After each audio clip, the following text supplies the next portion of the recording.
नमस्कार दोस्तों, मैं अनामिका आप सबका अनामिका एस्ट्रोलॉजी में हार्दिक स्वागत करती हूँ। आज हम बात करेंगे साल 2022 राहु का महापरिवर्तन मिथुन राशि के लिए कैसा साबित होगा। वृषभ से मेष राशि में राहु का प्रवेश आपके जीवन में कौन से मेजर चेंजेस लेकर आएंगे। राहु, केतु, शनि, इनके नाम सुनते ही प्रत्येक व्यक्ति के मन में कई प्रकार की दुविधाएं शुरू हो जाती है, कई प्रकार से भय उत्पन्न होता है। लेकिन दोस्तों, यही राहु, शनि और केतु इतनी क्षमता रखते हैं कि इंसान को रंक से राजा और राजा से रंक पूरी तरीके से बना सकते हैं। रातों रात जो स्थिति बदलती है, रातों रात अगर कोई व्यक्ति फेमस हो जाता है, रातों रात आपके जीवन में उथल पुथल मच जाती है, तो यही ग्रह ऐसी स्थिति पैदा कर सकते हैं। इन्हीं ग्रहों में इतनी जल्दबाजी, चालाकी, कूटनीति है जो किसी भी स्थिति को बदलने की क्षमता रखता है। दोस्तों, राहु शब्द रह धातु से निकला है, जिसका अर्थ अकेला या छिपा हुआ, यानी कि वो जो बिना दिखे भी अपनी प्रेजेंस पूरी तरीके से कायम करता है। दोस्तों, वास्तविक रूप में यह कोई ग्रह ना होकर भी केवल छाया ग्रह है। समुद्र मंथन के समय राहु ने देव रूप धारण कर अमृत पान कर लिया था। सूर्य और चंद्रमा द्वारा संकेत किए जाने पर विष्णु भगवान ने अपने सुदर्शन चक्र से उसका सिर काट डाला। राहु ने अमृत पान कर लिया था, इसलिए उसके सिर तथा धड़ दोनों जीवित बने रहे। आज भी सिर भाग राहु और धड़ केतु रूप में विख्यात थे। सूर्य और चंद्रमा ने विष्णु को संकेत किया था, इसी वजह से राहु उन दोनों को अपना शत्रु सबसे पहले समझता है। कुंडली में राहु की अपनी कोई राशि नहीं होती, लेकिन इसके बावजूद भी दोस्तों, ये मेरा पूरी तरीके से मत है कि राहु कुंडली में जैसा शनि होता है वैसा ही प्रभाव देता है। साथ ही साथ जिस राशि में या जिस भाव में हो वैसा प्रभाव देता है। साथ ही साथ राहु के लिए कन्या और मिथुन राशि उसकी उच्च राशि मानी जाती है, लेकिन वृषभ राशि का राहु भी कुछ इसी प्रकार से उच्च का फल जरूर देता है। राहु अन्य ग्रहों की अपेक्षा सदैव विपरीत गति से चलता है, यानी कि हमेशा वक्री अवस्था में रहता है। इसीलिए अब राहु की स्थिति जब बदलेगी तो राहु वृषभ से मेष राशि में प्रवेश करेंगे। एक शक्तिशाली ग्रह होने की वजह से इसका बदलाव प्रत्येक राशि पर बहुत गहरा दिखाई देगा। राहु का प्रभाव हमेशा सर पर या फिर पांव पर देखा जाता है। राहु कुंडली में अच्छा ना होने पर सर या पांव कोई ना कोई परेशानी इनसे संबंधित बनी रहती है। इसी प्रकार से इसके द्वारा दुख, दुर्भाग्य, संकट या फिर इसके द्वारा विध्वंसक स्वभाव, राजनीति, चिंता, पिता में तथा विलासिता आदि का विचार किया जाता है। जहां राहु उच्च का हो वहां इंसान अपनी कूटनीति और चालाकी से सामने वाले को भ्रमित कर अपने बड़े से बड़े काम निकलवा लेता है। वहीं नीच का राहु पूरी तरीके से विलासितापूर्ण जिंदगी बिताता है। ऐसा व्यक्ति ऐबग्रस्त रहता है, नशीली पदार्थों में घिरा रहता है। ऐसा व्यक्ति अपनी जिंदगी को दुर्भाग्य बनाने में कोई कसर नहीं छोड़ता। दोस्तों, राहु का शुभ होना हमारे लिए बेहद जरूरी है। राहु कुंडली में मजबूत होना जरूरी है।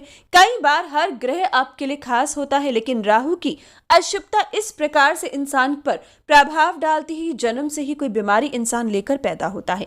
और ऐसे में सब कुछ पाकर भी इंसान का एक अधूरापन इंसान की जिंदगी को बिगाड़ कर रख देता है। ऐसी स्थिति में कुंडली का विश्लेषण समय पर करवाना चाहिए, ताकि सही समय पर सही समाधान कर आप अपने एक ग्रह को जो कमजोर है उसे भी ठीक कर सको और बाकी ग्रहों का संपूर्ण फल प्राप्त कर सको। जो लोग अपनी कुंडली का विश्लेषण करवाना चाहें, व्हाट्सएप नंबर वीडियो की स्टार्टिंग में दिया है, इंक्वायरी कर अपना अपॉइंटमेंट फिक्स कर सकते हो। बात करें राहु के गोचर की, तो दोस्तों 18 महीने पहले 23 सितंबर 2020 ज्येष्ठा नक्षत्र आयुष्मान योग में वृश्चिक राशि स्थिर चंद्र दोपहर 12:16 पर वृषभ राशि में आए। अब 18 महीने के बाद 12 अप्रैल 2022 दोपहर 2:55 पर मघा नक्षत्र गंड योग में जब चंद्रमा सिंह राशि में होंगे, तब राहु मेष राशि में प्रवेश करेंगे और मिथुन राशि के जीवन में काफी उथल पुथल मचाएंगे। दोस्तों, अगर लाभ की बात करें तो मिथुन राशि अब आपकी जिंदगी में धन लाभ, राहु का परिवर्तन जरूर लेकर आएगा, गारंटी लेकर आएगा, क्योंकि आलस्य को त्यागोगे, कूटनीति से, चालाकी से, अपने स्वार्थ से आप धन कमा पाओगे, व्यापार में तरक्की मिल पाएगी, खोजबीन के क्षेत्र में आगे रहोगे, विदेश से धन कमाने का मौका मिल पाएगा। ये समय विदेश यात्रा तक के योग बनेंगे। राहु का ये परिवर्तन आपकी तकदीर को पूरी तरीके से चमका सकता है। रंक से राजा बनाने की क्षमता इन 18 महीनों में आपको राहु की कृपा से मिल सकती है, लेकिन इसके साथ साथ कुछ समस्याएं भी आएंगी। हालांकि शॉर्टकट तरीकों से धन कमा पाओगे। स्टॉक मार्केट, कमोडिटी सेक्टर आपके लिए शुभ समाचार लेकर आएंगे। लॉटरी संबंधित भी लाभ आपकी राशि के लिए बन पाएगा, लेकिन इसके बावजूद भी राहु का आपके लाभ स्थान में आना सबसे पहले अगर कोई बड़ी परेशानी देगा तो संतान संबंधित जो भी लोग प्लानिंग करना चाहें, ये साल आपके लिए ठीक है। यानी कि अभी जो रनिंग टाइम है, ये समय आपके लिए ठीक है। आप संतान के लिए प्लान कर सकते हो, लेकिन 12 अप्रैल 2022 के बाद आने वाले 18 महीने संतान सुख कमजोर हो जाएगा। बीच में 1-2 महीने आपको मिल सकते हैं, लेकिन ज्यादातर समय संतान सुख से वंचित लोग इस समय थोड़ा वंचित ही रहेंगे। यानी कि आपको वेट करना होगा। संतान कंसीव करने में ये समय प्रॉब्लम्स आएंगी। इस समय में कोई मेडिकल प्रॉब्लम, इश्यूज आपको संतान संबंधित देखने को मिल सकता है। यानी कि इस समय में जो भी लोग, जो भी दाम्पत्य अपने जीवन में संतान सुख चाहे, प्लान करने के लिए समय उचित नहीं है। साथ ही साथ दूसरी बड़ी परेशानी उनके लिए रहेगी जो कि रिलेशनशिप में है। रिलेशनशिप के लिए भी ये समय अच्छा नहीं है। राहु की आपके पंचम भाव पर दृष्टि रिलेशनशिप में आपकी अनबन की स्थिति, एक दूसरे को धोखा देने की प्रवृत्ति इस समय बढ़ सकती है। तीसरी बड़ी परेशानी आएगी विद्यार्थियों को। हालांकि राहु लाभ स्थान में कूटनीति जरूर देगा, लेकिन विद्यार्थियों को आलस्य देगा। पढ़ने बैठोगे तो ध्यान भटकेगा, गलत संगति, गलत ऐब में घिर सकते हो। विद्यार्थियों के लिए ये समय संघर्ष से भरा होगा। मेहनत अधिक करनी होगी, तब जाकर फल की प्राप्ति होगी। कोई ना कोई रुकावट का विषय विद्यार्थियों के लिए राहु इस समय बना सकता है, क्योंकि केतु भी पंचम भाव में आ जाएगा, जिसकी वजह से इन 18 महीने में मेहनत अधिक करनी होगी। विद्या ग्रहण करने की क्षमता कमजोर होगी। पढ़ाई में रुकावट, इस समय ब्रेक लग सकता है। लेकिन अगर बात करें लाभ की, तो दोस्तों 12वें भाव का राहु जो अभी तक आपके लिए समस्या दे रहा था, उससे आपको मुक्ति मिलेगी।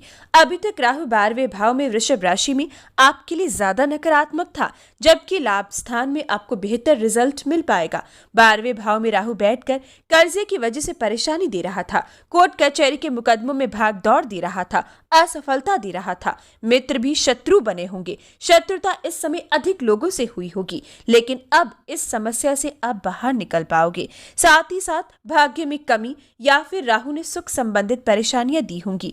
चीजें आपसे दूर हुई होंगी। चीजों का खराब पड़ना, माता पिता के सुख से वंचित होना या जन्म भूमि संबंधित नुकसान आपने पिछले 18 महीनों में झेला होगा। लेकिन अब जब राहु का परिवर्तन लाभ स्थान में होगा तो इन समस्याओं से बचोगी। अगर दृष्टियों की बात करें तो एक दृष्टि सप्तम भाव पर पड़ेगी, जो मैरिड लाइफ संबंधित दिक्कत दे सकती है या दूसरी संतान संबंधित। 7वीं दृष्टि के बारे में मैं आपको बता चुकी हूँ कि ये समय संतान, विद्यार्थी या रिलेशनशिप में दिक्कतें देगा। वहीं बृहस्पति देव की अगली दृष्टि तीसरे भाव पर छोटे बहन भाइयों संबंधित या छोटी यात्राओं संबंधित आपको दिक्कत दे सकता है। अगर बात करें उपाय की, तो उपाय आपके लिए इस साल करना बहुत जरूरी है। लेकिन अगर आपकी कुंडली में राहु उच्च का है, आपकी कुंडली में शनि उच्च का है, या फिर राहु की स्थिति आपकी कुंडली में ठीक है, तो इसका परिणाम बहुत ही कम आपको मिलेगा। यानी कि 18 महीने ज्यादा दिक्कत नहीं आएगी। लेकिन अगर कुंडली में राहु नीच का है, शनि नीच राशि का है, राहु की महादशा, अंतर या प्रियंतर दशा चल रही है, तो ये समय आपके लिए समस्या इन क्षेत्रों में खड़ी हो सकती है। इसके लिए अपनी कुंडली का विश्लेषण समय से पहले करवाएं, ताकि 18 महीने इस समस्या को टाल सको। अगर जनरल उपाय की बात करें तो सभी राशियां, यानी कि सभी राशियां राहु के प्रकोप से बचने के लिए इस साल कंबल, तिल, तेल, नारियल, लौंग और काले भूरे रंग के वस्त्र एक सतनाजा में बांधकर दक्षिण सहित सायकाल के समय दान करें। साथ ही साथ आपकी राशि को काले कंबल पर बैठकर राहु बीज मंत्र का जाप बुधवार या शनिवार के दिन करना चाहिए। साथ ही साथ आपकी राशि को काले कुत्ते की सेवा और पक्षियों में अनाज डालना चाहिए। ऐसा करने से राहु के दुष्प्रभाव से बचोगे और शुभ परिणाम बरसेगा।